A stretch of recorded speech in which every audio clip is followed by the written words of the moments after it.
All right, this is Mr. Greg Adams. Greg earned a Bachelor of Science and Engineering degree from Princeton University in 1976 and a Master's in Science and Management from MIT in 1989.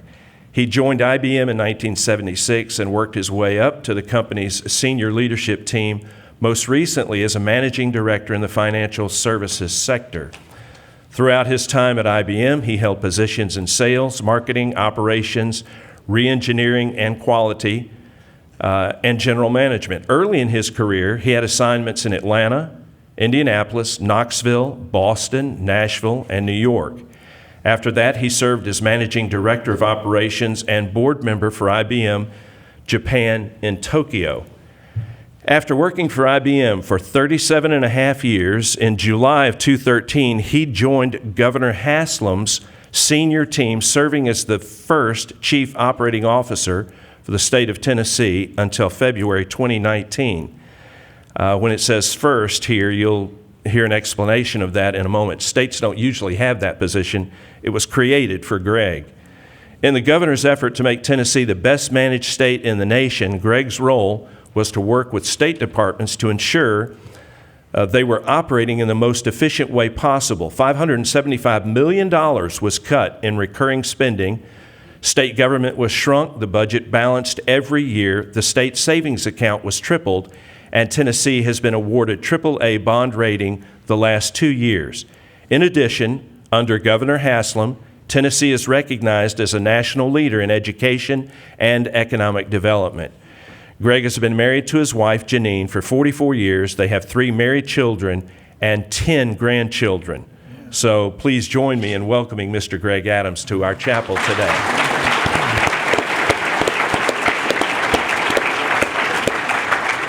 And these guys asked me to wear a suit. So they pay taxes in Tennessee anymore? I mean, that sounds Hey, come to start your ministries in Tennessee. We have no state income tax. Oh, wow, okay. Well, Texas doesn't either, so. That's true. We have great music. Yeah. Austin. Nashville. I know. So, yeah. But both states begin with letter T. We're in good shape, right? That's Orange right. and white, That's that right. works too. I mean, we could exhaust this. So, Joe, I'm going to let you talk about how you guys met and how you know one another, because Joe's really responsible for the chapel today and bringing Greg in. And we had a great podcast this morning. We got to review kind of a little bit of your life. So tell us the story about how you met, which is kind of how you came to the Lord, right? It is. Very briefly, I've known Greg since I was 18 or 19 years old. We actually met when I was in Bible college. Greg went to Princeton, and his team used to come down to Florida to play Florida Bible College in baseball. And that's where he met his wife, Janine. And I was saved, or actually first heard the gospel in Janine's basement at her house in Atlanta. Lindsay and Janine are as close as 19 and 20. They've been friends since grammar school. They even went to the Lutheran church together. What we experienced in Janine's home was the closest thing Lindsay and I have ever seen to a true revival, because everybody from our high school was there. And the gospel was presented, and it first got the wheels to turning for me. So I met Greg at the Bible college after high school. We went, and that's where we first crossed paths. Very good. Well, we're here to talk about faith and work and a little bit of your life experience, Greg. So let's talk about where you started. When you first went into, let's back up. You became a Christian when, and then how did the faith and work discussion begin for you? So I was raised in a family that was pretty results oriented around education, athletics, theater. And fortunately, between the spring of my senior year in high school and the spring of my freshman year in college, God brought some people into my life that challenged me to to read the scriptures. I didn't even know if we had a Bible in our house. But I started doing that, and I came to realize that, I couldn't add anything to what Jesus did for me, and any of the things I did couldn't take away from what he did for me. So in spring of my freshman year in college, I became a Christian, and then a year later, as Joe said, that's where I met my helpmeet to be, Janine, and we were married 3 years after that. So in a 2-year period, God just flipped my life tremendously. But what I took into that, Dr. Bock, was when I started, I joined IBM, an interesting story there, and I started dealing with, work, and I started separating this idea of sacred and secular. And I really stepped back and said, wow, as a performance-oriented, I couldn't help the baggage I was bringing in. As a performance-oriented person, if I'm going to be in the most important work, then it should be sacred. Why do the secular stuff? So I actually visited Dallas Seminary in the late 70s and was seriously thinking about coming here. But some men came into my life at that point in time and started challenging me with, the fact that God's a worker and that this idea of salt and light. And one of the things they challenged me with is that, hey, Greg, the only difference between you and our pastor is how you guys get funded. That's a big difference. So the idea was that there's this ministry out there that God could be calling you to. And so that's when I decided that, he was calling me to be salt and light in IBM. And your experience at IBM, as we heard, not only took you to several places in the United States, but also your time in Japan. And we talked earlier about how formative an experience that was for you and your family. Talk about that a little bit. That was one where, we had grown up, and the kids had grown up in kind of classic white suburban churches. I mean, they're all great, they're all fine, but all of a sudden now they're in Tokyo Baptist Church in Tokyo, Japan, and they're looking into the choir and they see 25 nationalities. And, they're dealing with people that are going back to their Muslim countries that are going to be killed because they become Christians. And so for a young 8th grader, 6th grader, 4th grader, for children to see that, and then for them to then dive into what their faith was all about. It was a wonderful experience for, not just me from a business point of view, but for the kids and what it meant in their faith journey. Now, when we think about church, and I think about most of the messages that I hear, we talk about, how you function in your family, how you function in your community, how you function in your church, how you can help minister, that kind of thing. But the 9 to 5, Monday to Friday space is like this silent space. So talk about how these, everyone who's here is training for ministry in one way or another. How you as a business person see the relationship between the pastor and the person who works in the workspace and has a 9 to 5 commitment. I just think it's just critical that pastors realize that every week they're sending out the members of their congregation right into just a marketplace that can be ministered to that is getting increasingly more secular and is getting increasingly more pressures on them from a business perspective. I mean, you guys know with all our technology now, what's come into the workplace is that as businesses track to their quarterly earnings and returning their shareholders and to their private equity investments, analytics can tie what's an employee's work day to day to the earnings per share. And so the pressure that's on, business people in your churches in the marketplace is intense, but it's just a great opportunity for people that they're working with to see, wow, you act differently. Mm-hmm. It's almost an easy invite question is, hey, how can you handle this pressure so much better than we seem to be able to do? Mm. So I think just the realization from a pastoral team that there's the mission field is coming, to them. Yeah, in fact, it probably is God's plan for how to do missions rather than having a church design a plan. He's got people scattered literally across the face of the earth in the workplace, rubbing shoulders with people. Tell them a story about the IBM pins that you told me in the podcast. This is a great story.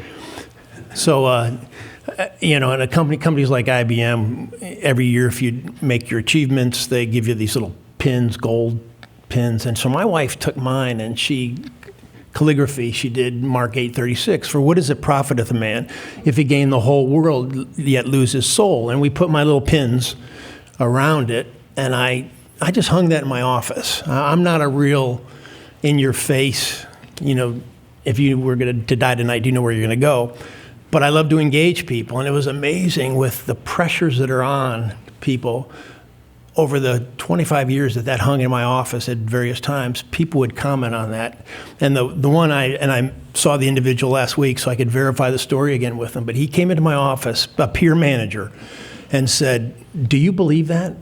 And I said, "Yes, I do." He said, "Then I need to talk to you because every night,"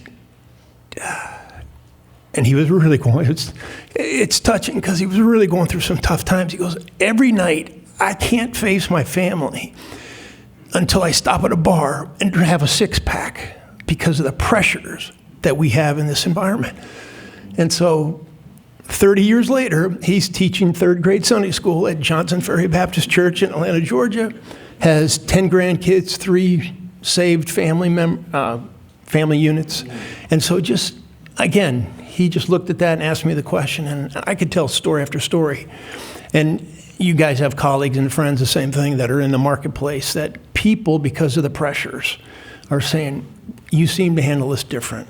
Now, Joe, I'm going to ask you a question, actually, and that is, talk about what it's been like to be a friend to someone in the business space who's, as you've watched Greg kind of move from place to place. It's been a great testimony to me to watch Greg and to know that he stood firm through all those years at IBM.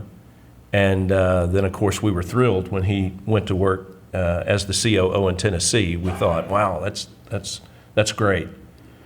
I'll steal maybe a little bit of Greg's thunder. He told me a story last night about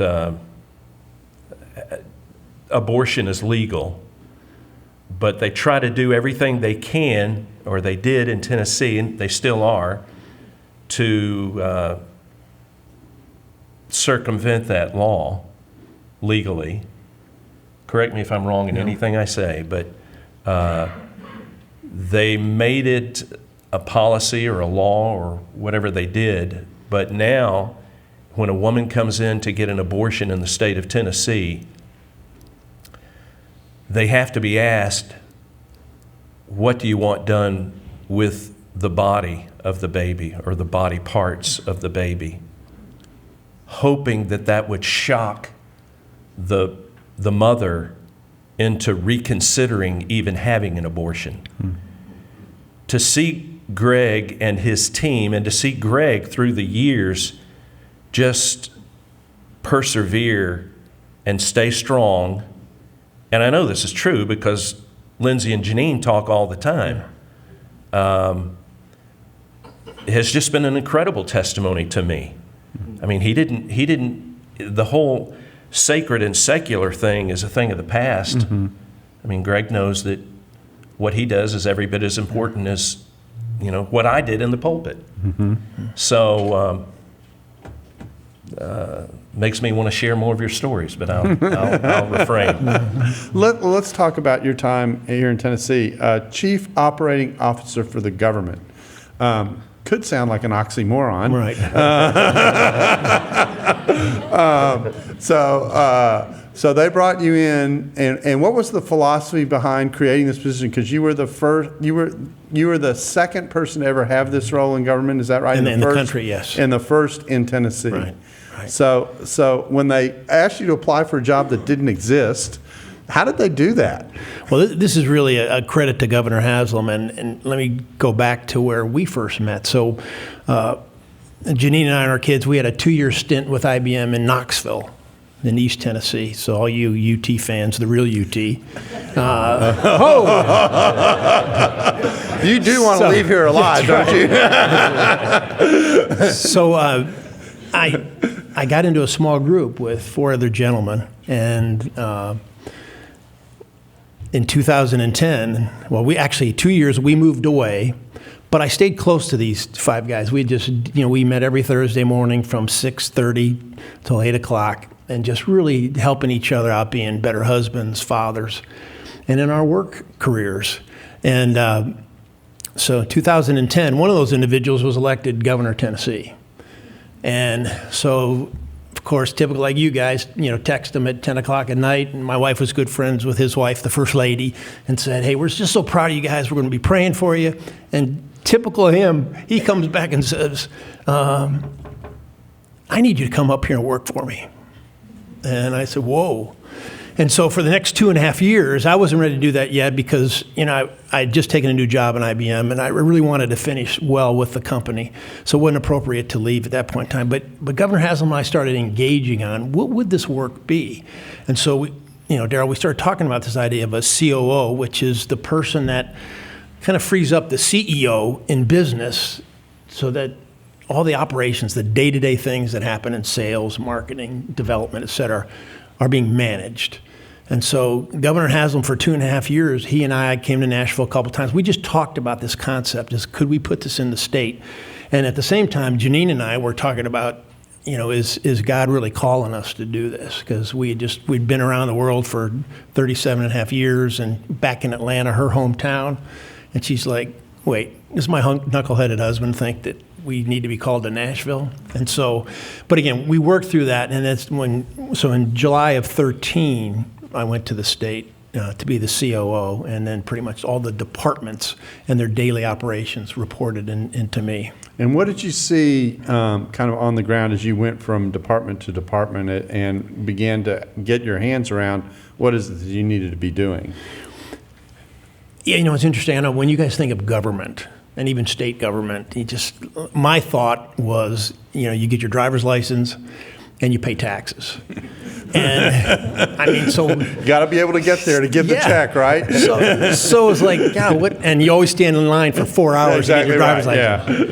Yeah. So I started visiting the 23 departments, and as I went through and understanding what they did, what came loud and clear to me is that we're in the service business. We deliver services to citizens. And if we can think of government that way and raise it up a little, we can take some of the noise out of all the partisan stuff about what are our folks supposed to be doing. And so what I decided to do is put a construct in place that said, just like IBM, I used to say we're in the IT services business, hardware, software, and services. We started talking about state government as we're in the services business, and we cataloged all our services. So we found out that we had 1,000 different services. And I'll give you one example. When you guys go to get gas, did you ever think, are you really getting a gallon? Well, who measures that to make sure that, so that's one of the services that the state, provides. And the other thing that came out loud and clear as a believer was that the excellence of services that we need to deliver to our citizens, but also that most of these citizens go to people that are really needy. And no one else can provide the services but us. Who can build roads, who can run prisons, who can help foster care, et cetera, et cetera. So, Darrell, that was the construct that, we kind of put around this, and then we started measuring those services and then talking to our citizens about delivering the best possible services possible. So how did you try to make that, you just said, made the services better. So you got to the point, you talked to me earlier about the scale of, you're used to dealing in IBM with big numbers, but what you saw in government was the importance of the one-to-one kinds of services that people give within the departments. Talk a little bit about that. No, for any of you that are thinking about and going into some kind of state government or government, it was an eye-opener to me to see when I would make these department visits, and then the governor and I would do them, every 6 months.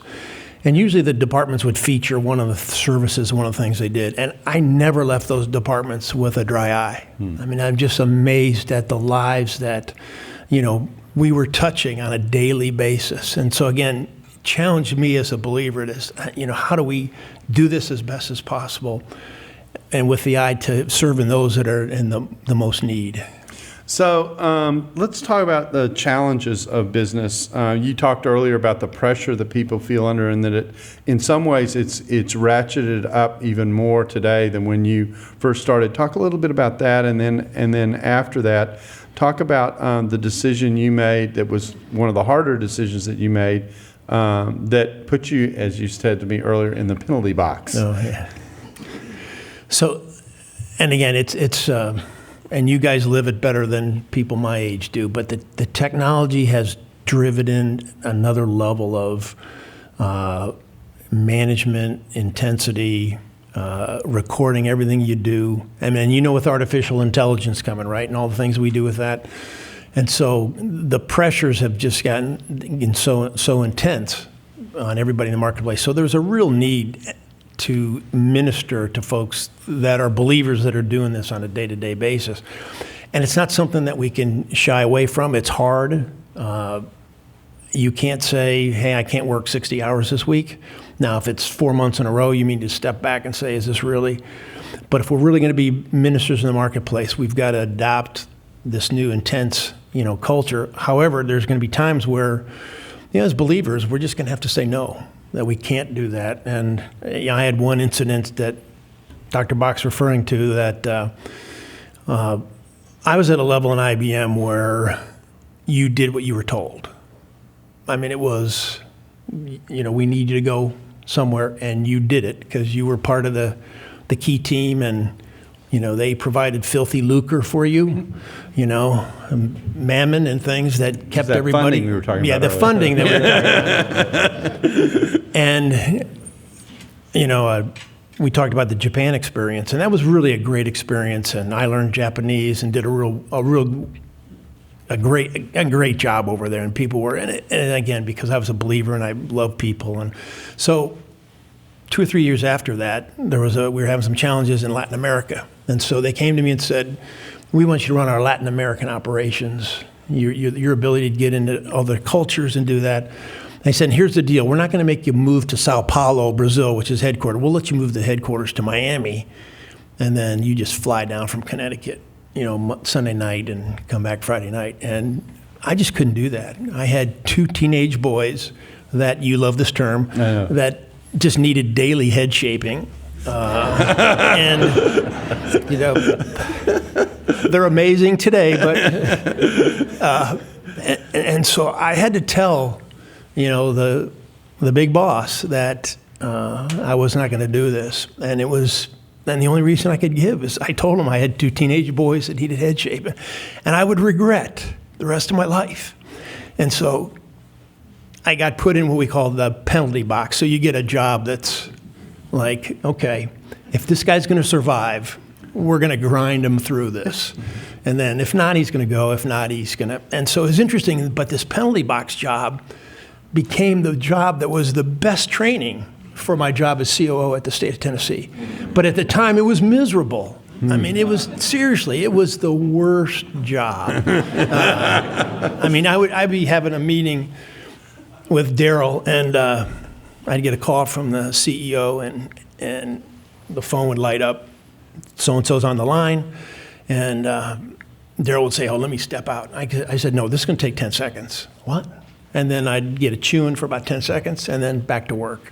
So, but that's the intensity that, the people that you're going to be ministering to are going to be facing. And so, how your ability to encourage them is just really critical, and more so in the years ahead. So how would you advise people who are headed for ministry how to come to understand the business world better than they might, particularly if they've gone what's often the route is college, seminary, pastorate, and they've never been in the business space themselves? Mm-hmm. I think it would really be important that as a pastor or a minister or head of a ministry, that you'd be in an accountability group with 4 or 5 business people. And just to be able then to hear firsthand, the things that are going on, on a weekly basis, just to help you. And so that would be one that'd be at the forefront. How do you learn, what's going on there? And then I mean, the second, and I've always appreciated that the churches that I've been in, there's been a real focus on, the church I'm in now, it's called Nashville Institute of Faith and Works. So there's things going on that keep the attention. In addition to the pastor, who is actually in a small group with me, so he's getting firsthand on all these things, who preaches on that naturally as part of his messages. And then, we'll occasionally have one that's dedicated to, the fact that we've got all these people in the church every Sunday that go right back out on Monday, right back into an amazing mission field. So, the accountability, the teaching, and then some kind of like focus sub-ministry within a ministry just to keep the attention on, kind of like what you do. And Okay, I've got to do a technical note here. You can see that we're asking you to text your questions into that number, but I've got a technical problem, and that is I'm not hooked up to receive that yet. So if someone on the staff can send me a way to make that link, then we can go from there. Look at that. Oh, okay, well, that'll work.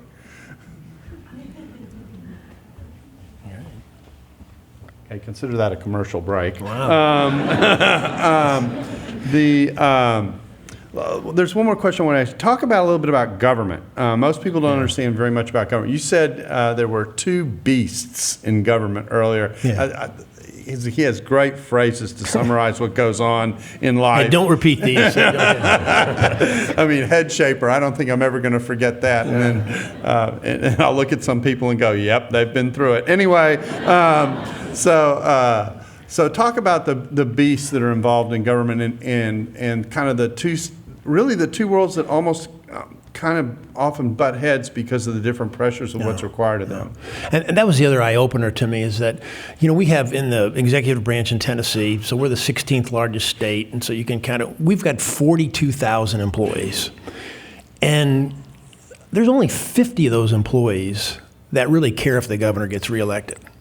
I mean, they care, but they're not daily affected by it. And they're the folks like myself who worked in the Capitol and we're with the governor every day. So you've got 42,000 people that are just amazing public servants. And so when you think about government and all the crazy things you see is going on, there's this whole infrastructure of people that are just working hard to make a difference in people's lives. But then you've got this other thing, this other beast, and I say it affectionately, and that's the legislative. We got our three branches of government. The executive, we do all the good work. We got the legislative, and you got the judiciary. But you've got, so in Tennessee, we had 132 senators and representatives that, they are running their own world. And they're amazing politicians, everything they do. And I say this affectionately because they're trying to get reelected. So they're always thinking that way. And so therefore they have a tendency to rein in on the work that we're doing in the executive branch and their oversight position at some inopportune times.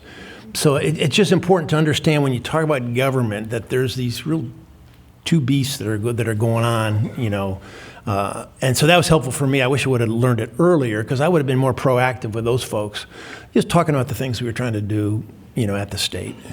So I'm going to shift gears here. It says, I'm going to turn to some of the questions. It says, many DTS students will end up as pastors and other leaders in churches.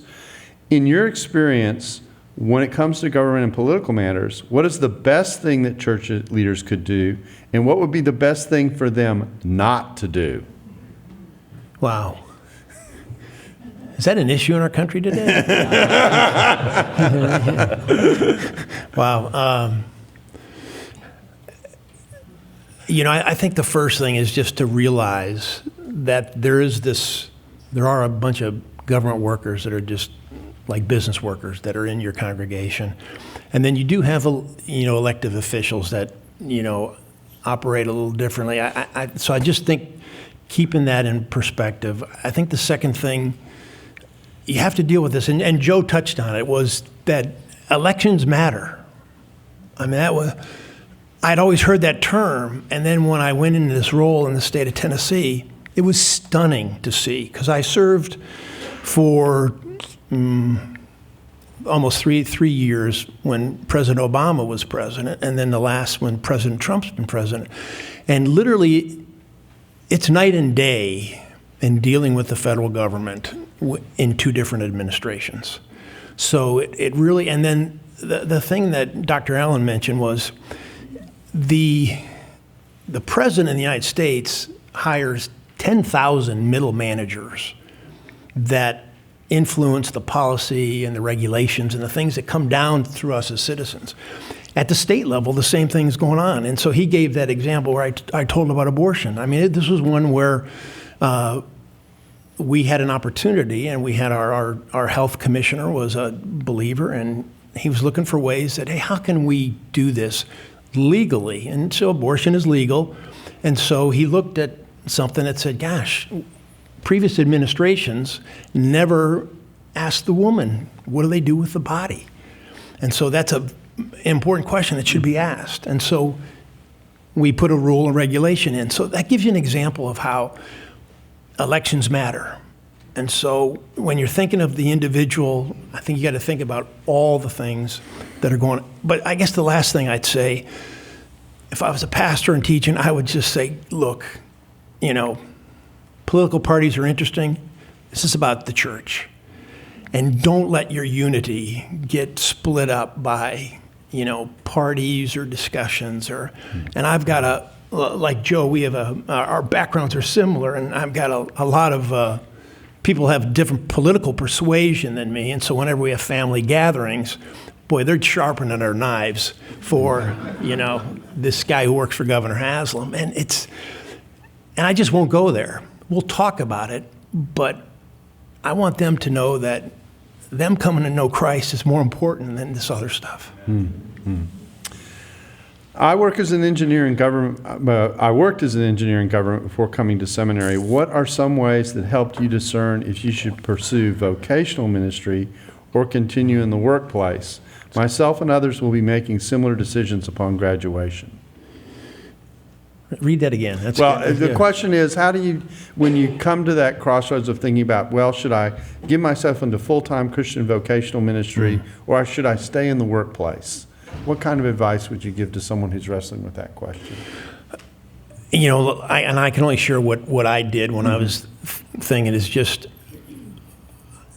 I made sure there was a time, that I could really work through this. And so that's why I mentioned to you when the Governor Haslam first asked me, it took me 2.5 years. And actually, I was joking to Lindsay, Dr. Allen's wife, about, if I have a regret is I finished with IBM June 30th and my wife gave me the weekend off to start with the state 4 days later. Mistake,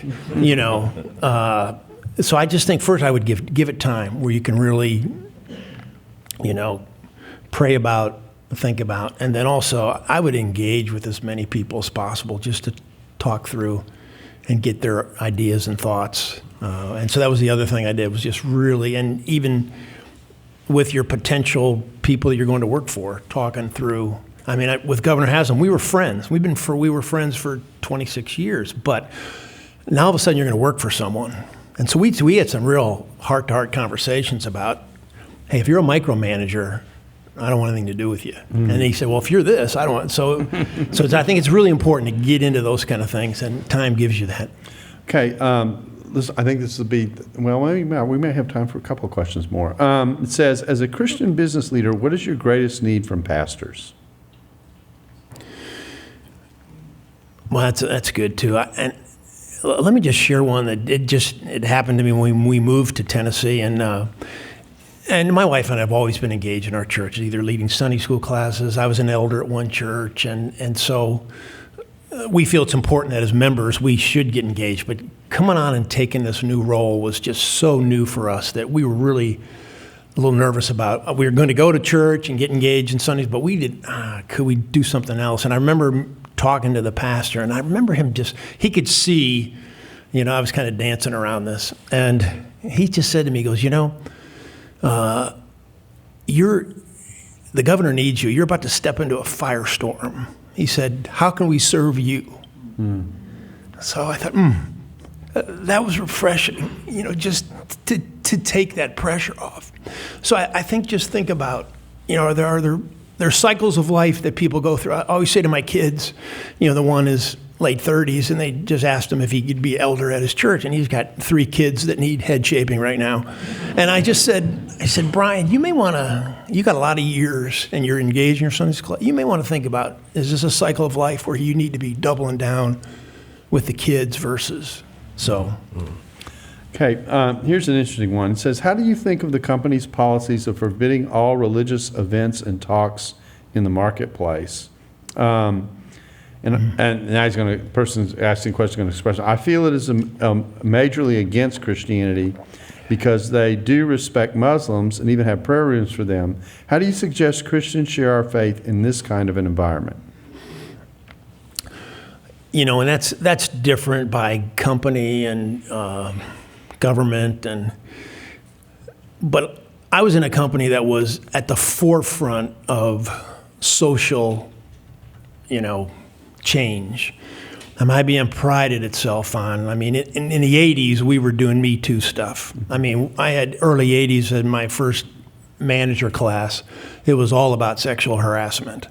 In the 90s, we were all on same-sex benefits. So I think the companies that you're in it's going to be a war against, believers.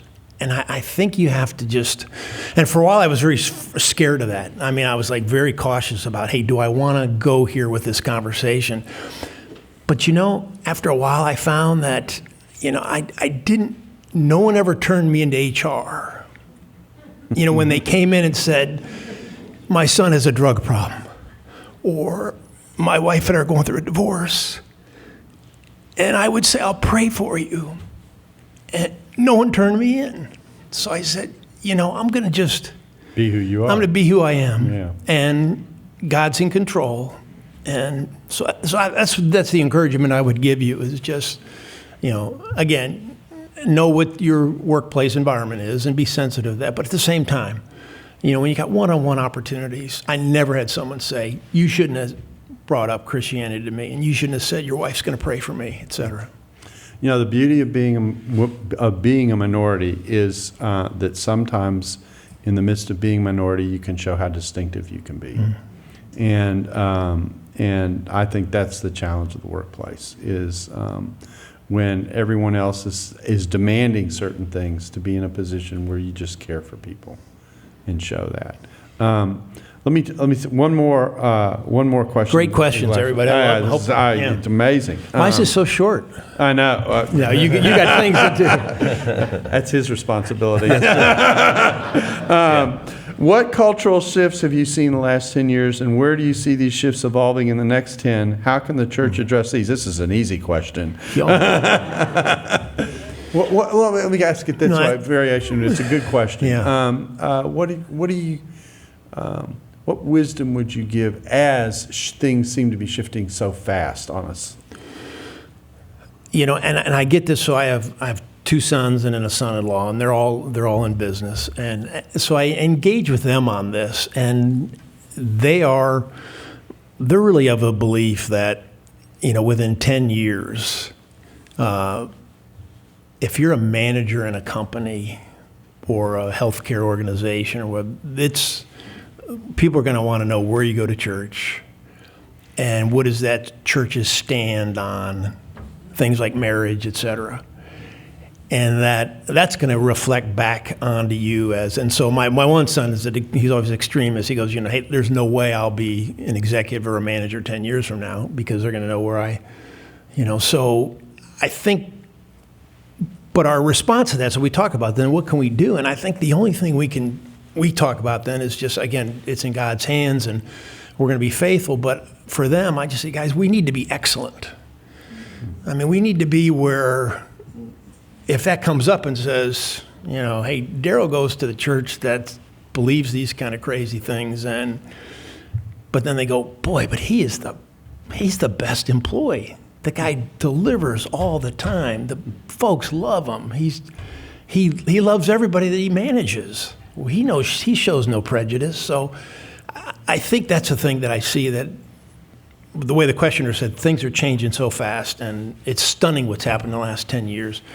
And it's just for my 3 kids, what they think is coming. And so our answer is, let's be the best at what we're doing for Christ.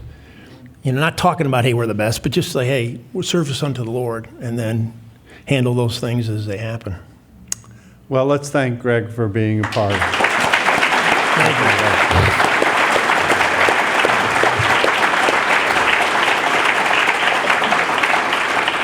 I'm going to close this in a word of prayer. Let's pray. Father, we do give you thanks for your goodness and your grace, for the way in which you shape us and sometimes put us in positions where there are hard decisions to be made. And there are many people who work around the world like Greg, who just seek faithfully to serve you in the way in which they perform in the business space and to provide services for people of a wide variety. And we just pray for them. We pray for business people today. And we would ask for wisdom as we train to be leaders in the church, to be sensitive to those around us who work in the business space and who live a life under constant pressure where there are demands of performance, and that they might find in us and in our churches a place of grace, a place of affirmation, a place of caring, an effort to understand what their lives are all about, and an opportunity to encourage and exhort them in ways that will allow them to flourish and represent you well in those places and spaces where people who don't know a thing about the church may be looking at them and have the opportunity to see a glimpse of what life in Christ can be about. Mm-hmm. So we pray for that, Father, and we thank you for Greg, for his life, pray for his family, and just ask you now to bless our time, the remainder of this day, and to pause and give thanks to the many people who serve us in myriads of ways from day to day through business that allow us to conduct our lives in the way that we do. We ask these things in Jesus' name. Amen. Amen.